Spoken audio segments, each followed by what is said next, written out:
来继续来看新北市的新庄有一间咸菜鱼餐厅，讲规红的咸菜拢互偷摸去。头家讲当时只是暂时咧落货，甲这个咸菜红放伫个店门口，这一个细心10斤重的咸菜红竟然就无去咯。调监视器才发现讲，互人扛咧走。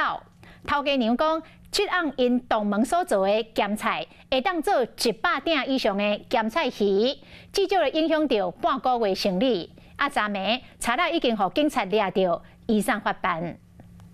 当头白日，这个查甫人真好大胆，直接将店门口的红仔甲摸走。红仔看起来正重，也着爱双手雷摸，才摸有法。这个查甫人摸走的，就是这红后3个月贵咸菜。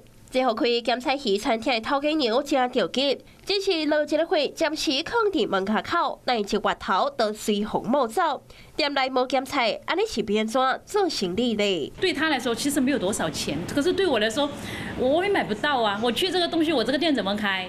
我才说，因为这样子我才去报警的。这一摊可以做几天的生意了？如果以我们目前来说，大概10天以上会有。我们这一摊我们算了一下，大概100多锅可以。这正港的素餐中庆咸菜鱼，头家娘讲，家己是用一红的红仔，加上苹果丁丁的洞门配方来成咸菜。什么苹果？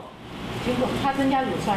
就爱熬3个月久，才会当芳就倒。生理做6档，头一遍当到有人偷摕咸菜。没想到结果，10分钟被人拿走，我就想说，这个应该是行家，或者说应该是难道想要专门研究我这个东西的人吗？早暗警方也已经追查到偷摕咸菜65岁姓黄的查甫人，伊窃盗罪上班。先讲咸菜已经行倒转去，要个头家娘烦恼有变质，或者是有加料，物件行倒来，伊也是唔敢做。